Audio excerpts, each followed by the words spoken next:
All right, Nick and Andy, let's preview a big game in the French capital. PSG against Spurs in the Champions League, a rematch of the Super Cup final from August. Spurs were 2-0 up on that, looking good, but then conceded a couple and ended up losing on penalty kicks. Andy, I'll come to you first as our resident Spurs expert. Obviously, thank you, Joe. Not great after the weekend, mate, in the North London derby against Arsenal. But it was that general theme, right, of lacking creativity, rhythm with the players they have. There's a lot of injuries in attack. We've talked about that at length. But it's just like a bit of a lack of confidence all around. Is that fair to say with Spurs? And back three, back four. When it comes to back five, really, when you play this way under Thomas Frank, and just constantly giving the other team encouragement and confidence to come forward at you. And I don't feel like you can really do that against this PSG side, especially away from home. But how do you approach this game with your Spurs, given where they're at currently? Yeah, I don't know. I don't think Thomas Frank knows either at the moment. I think it is the confidence. I think the squad's just not that good. There's not a single player in there that worries you, and I think that gives opponents a lot of confidence to come out and just kind of bully them a little bit. And you would think, given the makeup of the squad and the players that Spurs have there, some pretty hard players, that they would try to be the bullies. And they've just been very kind of passive these last handful of games against.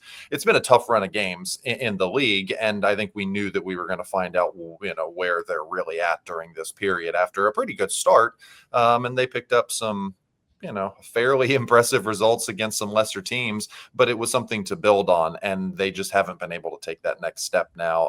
Like you say, Joe, in possession, there is no possession, and there is no point of the possession when there is possession. They're not getting the ball forward. They tried to play it long to Richarlison against William Saliba, and I'm shocked that didn't work better than it did.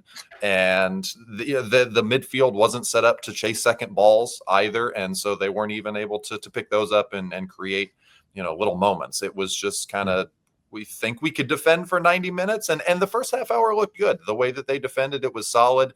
It was mostly shots from outside the box, and then a little bit like we talked about with Liverpool this week. Once they gave up the first goal, it was heads down, all Arsenal. It was just nothing but momentum coming forward. So yeah, it's a tough moment. I think maybe wait until January. Kulusevski comes back and gives them a little bit of ability on the ball and a little creativity in the team, and then we can start to judge. But I don't think it's going to change too much between now and then. Yeah, I mean, Andy mentioned it there, Nick, about judging Spurs, and there's already people judging Thomas Frank and saying, this isn't good enough. This quality of play, the style of play isn't what Spurs is all about. And there's, angst.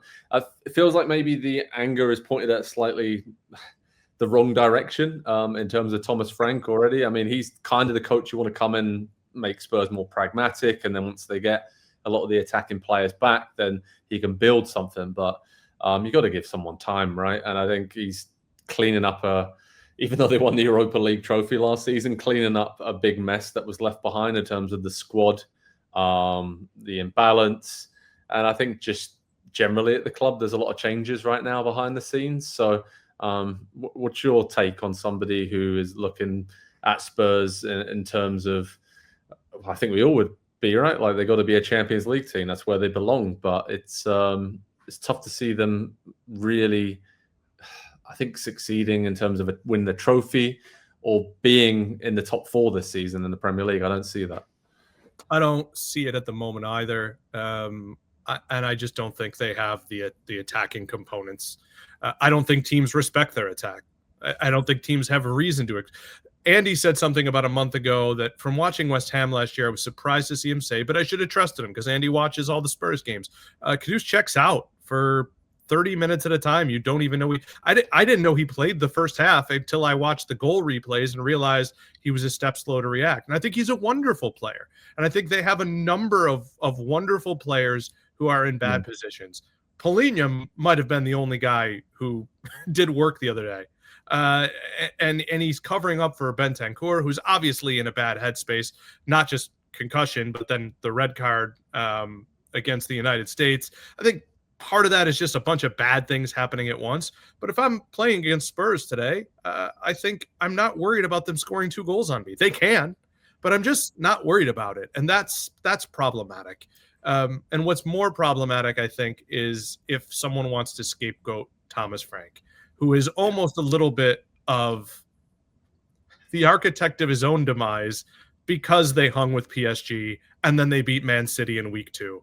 And I think that anybody would have wanted to, because I think most people want Spurs to be decent. And I think it made people think maybe this is the prodigy that is going to bring this all together. And that wasn't fair. Yeah. It's going to take time. This is going to take a lot of time, and it's a project, but I don't know whether he's going to get that time, right, Andy?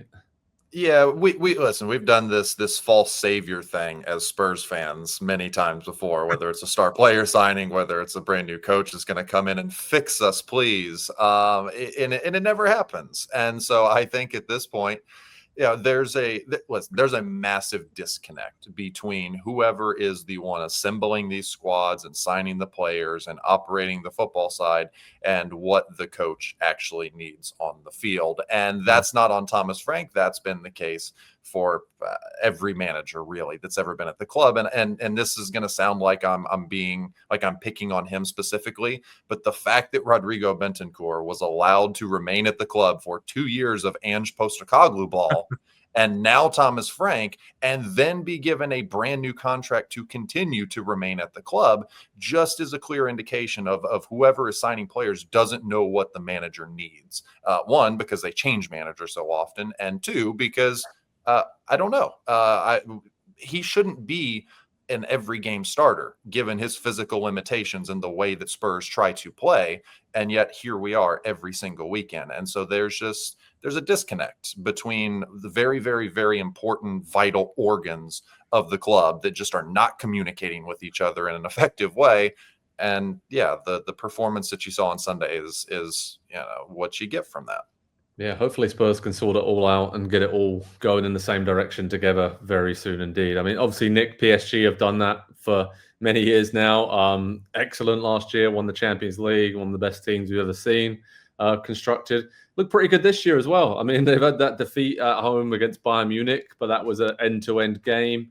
They always go for it, right? I mean, they got so many great attacking players. Why wouldn't you? But some key absentees obviously hitting them hard this season. But I just think maybe defensively, goalkeeper change, I'm not quite sure about that. And just that's where my concern would be for PSG at the far end of this competition, where we know they're going to probably get to the quarterfinals, semi-finals at least again this season. But what do you think for Luis Enrique's side? Because they are going to be one of the favourites again to win this competition, and rightly so. I mean, I think they're good enough. They're counting on their young players who won the Champions League last year to continue to grow. And I think that's a calculated gamble. They lost some salaries and some big names. They allowed Donnarumma to go. I think Kolo is alone, right, Andy? Yes, okay. Kimpembe left. We see Mukiele at Sunderland as their best player. I think they've kind of smartly said, let's go house money this year. And let's see where it takes us, and let's see where everybody grows. And that will be enough. Will it be enough for a seeded spot coming out of the Champions League? I don't know. Will it be enough to win France? Probably. But I think you don't want them on your schedule. That's for sure.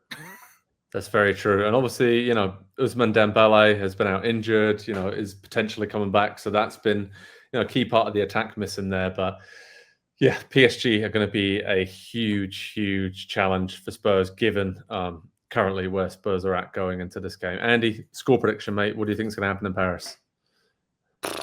I want to say Spurs have a chance because Hakimi out, Doué out, two very, very important pieces for them, but 3-0 PSG. Ooh. Nick? 2-1, but it doesn't look like a 2-1. It looks like a 3-0. I'm going to go 3-1 PSG, I think.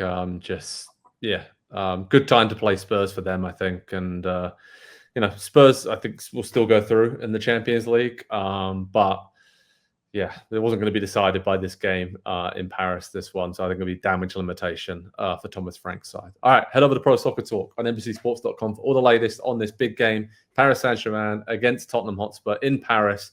Let's see if Spurs can cause a shock. Hi there, I'm Rebecca Lowe, studio host of NBC's coverage of the Premier League. Don't forget to hit subscribe to watch more videos all season long. And for even more Premier League content, from original series to live matches, head over to Peacock.